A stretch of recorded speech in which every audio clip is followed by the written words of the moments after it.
Hi, this is Dr. Takima Dorsey, and I hail from a place you already know. I'm going to tell you anyway. The place where you can catch the biggest crabs, purchase the best crabs, and get the largest crab cake in the world. That's none other than the Baltimore, Maryland. So when you're sliding through the DMV, be sure to pick up a crab cake, fried or baked, and you will not be disappointed. My power talk today is about how to increase your impact through legacy. Oftentimes, people struggle with knowing the quality of their programming, whether it's a nonprofit that just started, a nonprofit that's been around for a while, a social entrepreneur that is looking to jump on a scene, a for-profit that's looking to partner with a local school district or career professional or whatever the case might be. So we're not quite certain whether that program, that product, or that service is going to have a bang or provide a bang for the buck for our targeted audience. And sometimes we don't know. We uncertain, we doubt ourselves, we try to figure it out. We start from brainstorming and we have it on paper. Then we go to have a conversation with someone, and then all of a sudden we ditch it. We start back over through brainstorming and navigating and researching. Then we come back again with another framework. And then this framework, we start talking to people about it, and someone doesn't believe. And then all of a sudden we're in this hamster wheel cycle of a never ending impact because we started, but we never see it through. And when that happens, we never understand the power of what it is that we had initially and how it would impact other lives. But just imagine if you saw it through to the end and not just starting it and finishing it, but in turn, taking that process you developed and in turn helping someone else through their process, or you sharing your framework. And as leaders and career professionals and entrepreneurs and experts, oftentimes we're so fast in what we're doing and we're moving so quickly that we forget to write down our step-by-step process. You know, I'm in the middle right now of launching a virtual summit that I'm doing in January.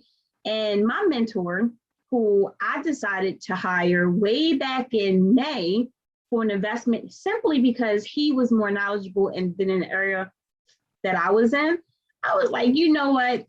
I'm not even going to try to go there again.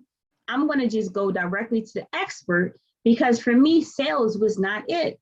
So I decided to hire my sales mentor, even though I was paying him, obviously, but he was still giving me knowledge and access and resources that he didn't have to.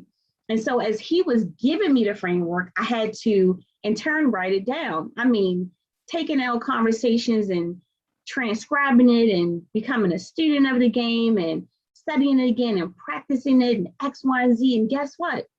His framework was what he showed me, but then it became my own framework when I adapted it for myself.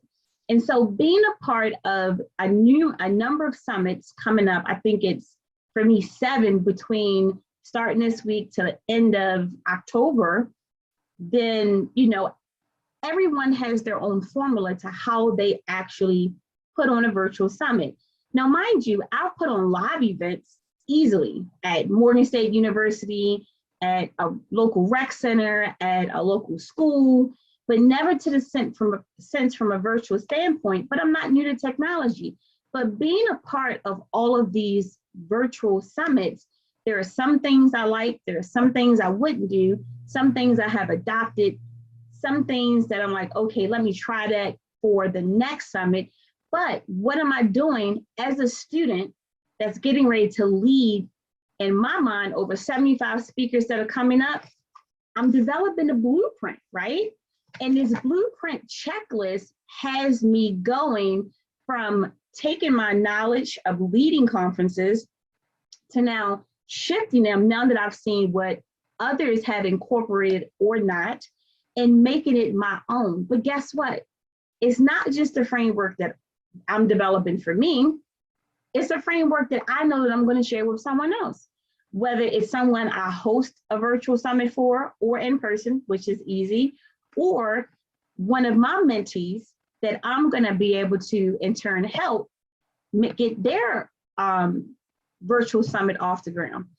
Let's even take it away from the knowledge that we gain in our own business, right?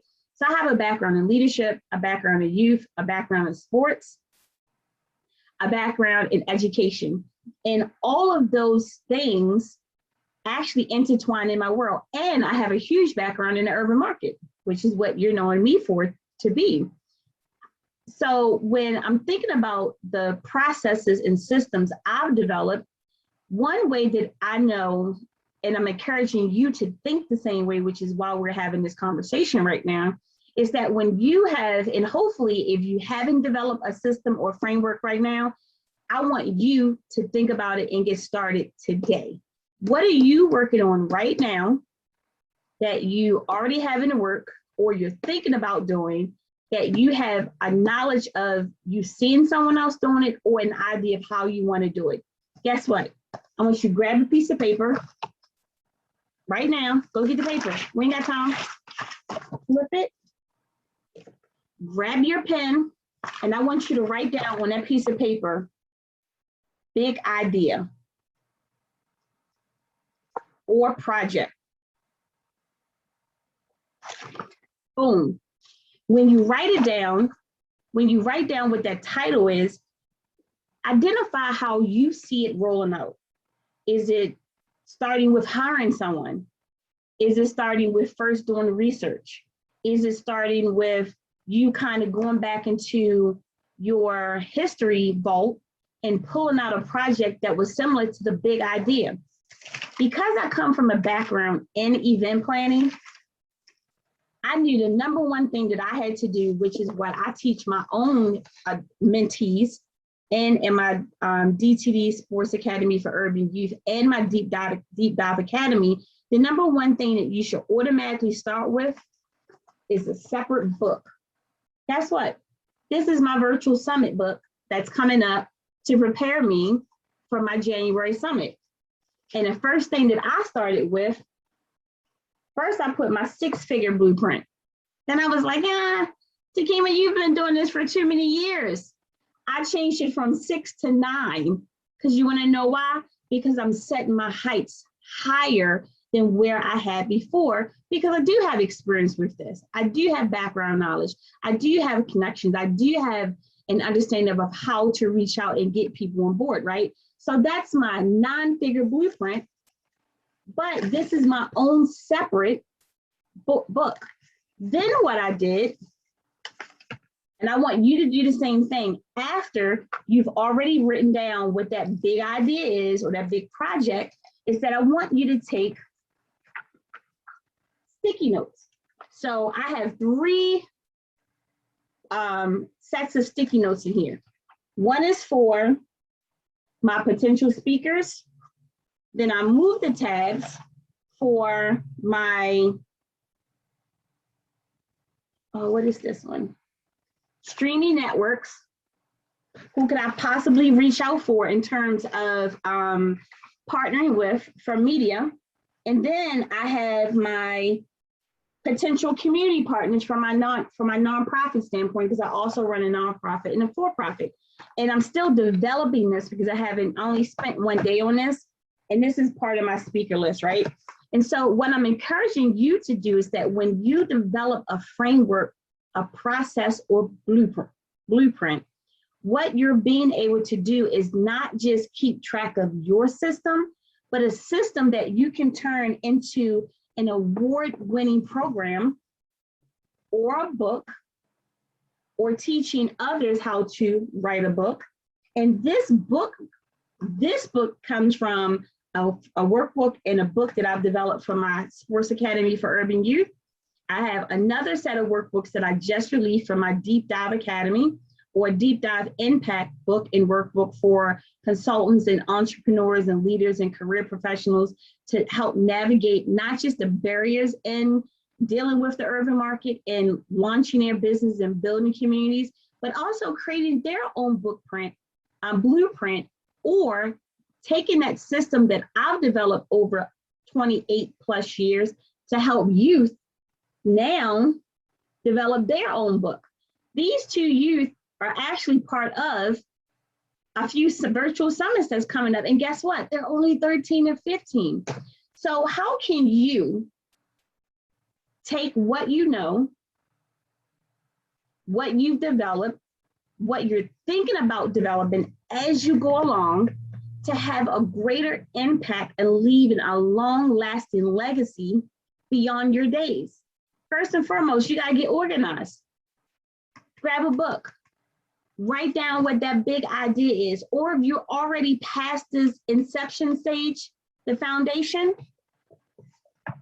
publish it, develop a workbook. Then when you do that, and this is what's really separate programs and program development in quality.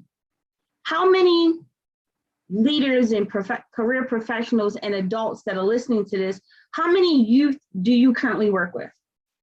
Now, don't give me that mess about age, because I can show you youth that have done above and beyond what most adults have, and they're not even 16 yet.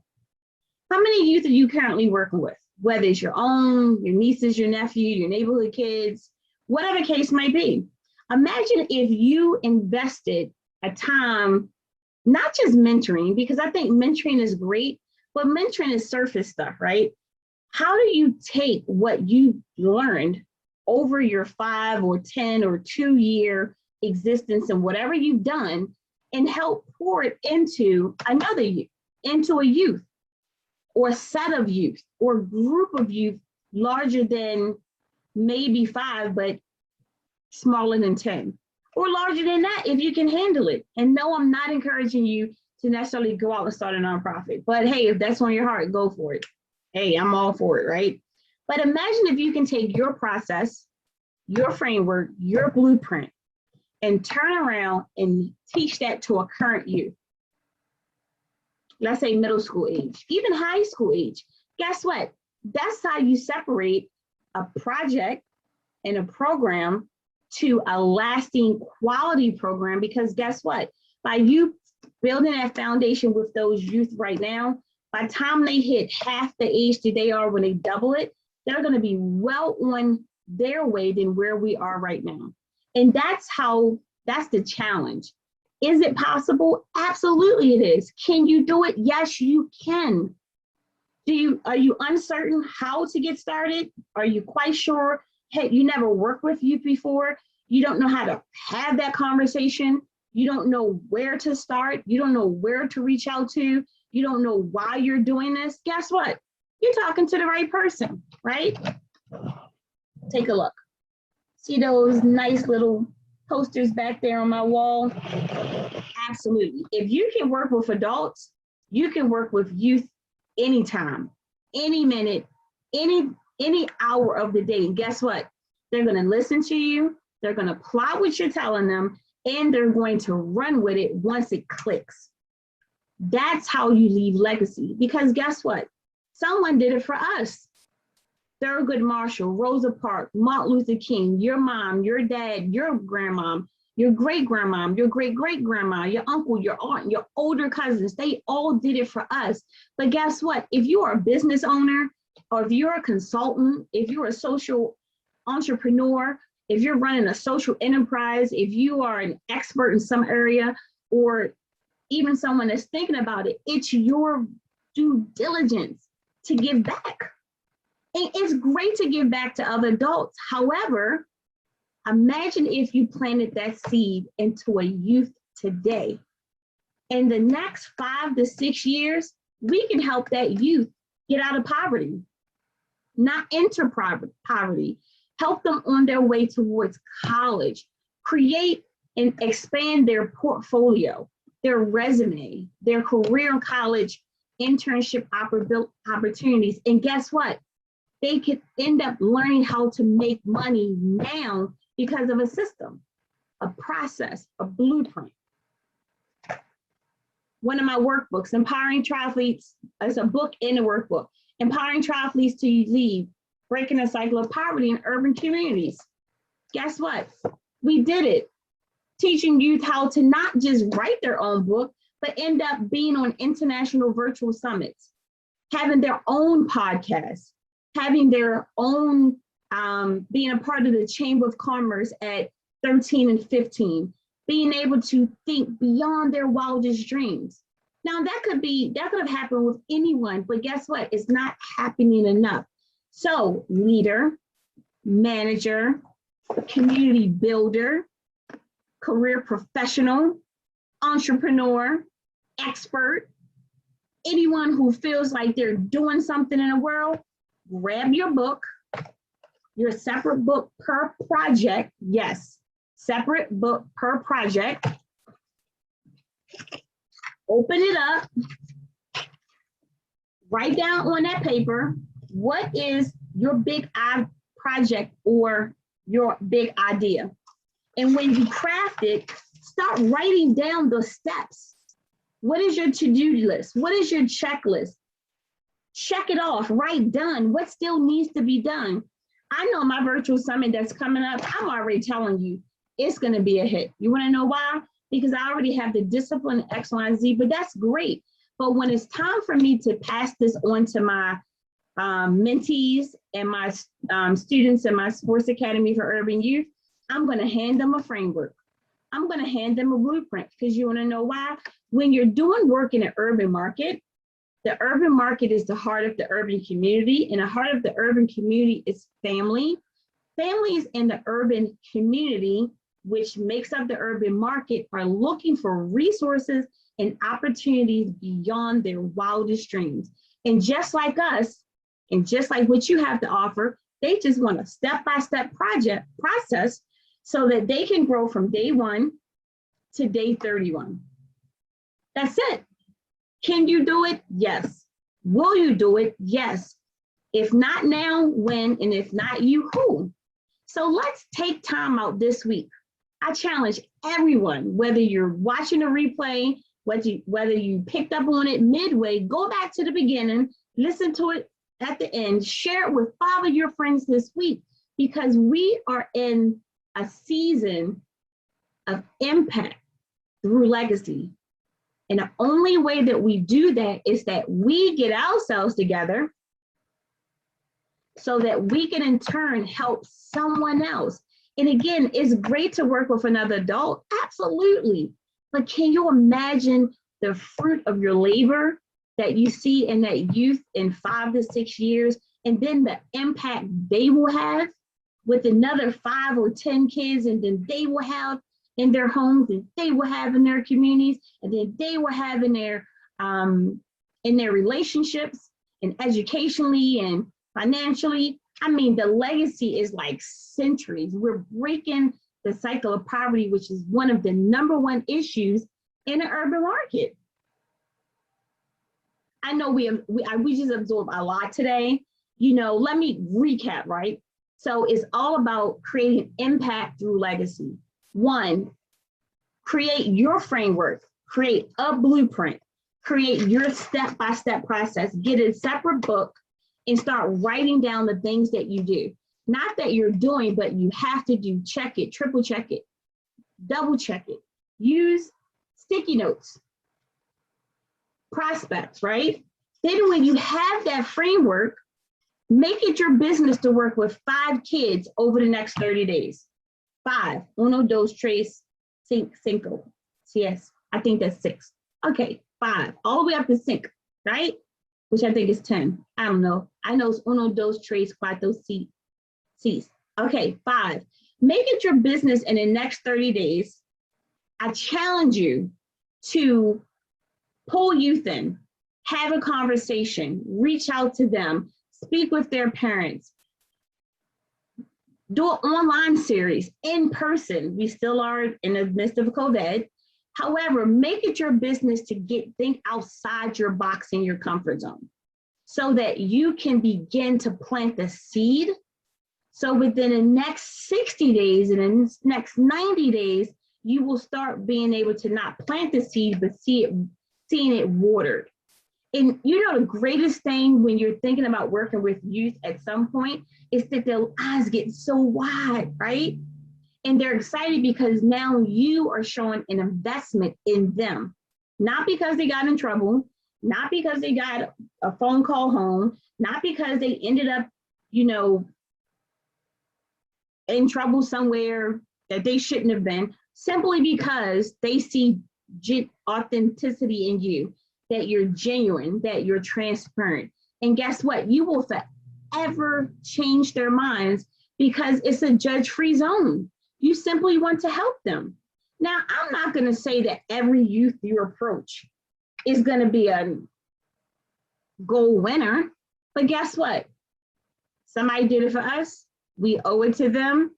You might, instead of having 5, you might have 10. Instead of 10, you might have 1. But guess what? It only starts somewhere. If 1 is all you have, it's great.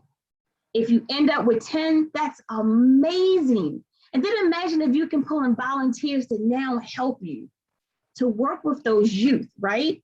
And you have experts from different areas in order to pour into these youth, which will indirectly impact their parents and then their family and then their community. And then that's how you build legacy, build having greater impact through legacy, because it's collaboration and not competition. My virtual summit that's coming up is Time to Go Deep Virtual Summit, an international development summit for transformational leaders. That's exactly what my goal is to be able to bring resources through into the urban market for nonprofits and small businesses, through leaders, through individuals that want to help bring those resources into an area that need it, as well as work on their own personal development. If you're interested in learning more, there's a call for speakers right now. Go to www.atimetogodeepsummit.com, www.atimetogodeepsummit.com. Fill out the call a speaker form and just find out what it's about. It may be for you and it may not be for you, but even if it's not, it is going to have an impact on you, because it's going to change the way that you're looking at not what you're doing, but how you're doing it. And that's where it starts. The mind changes the behavior, and the behavior evokes action. My name is Dr. Takima Dorsey. I look forward to seeing you on the other side. And until then, again, your challenge this week is to create your legacy through a greater impact. And guess what? It starts with you. Have a great day. See you on the other side.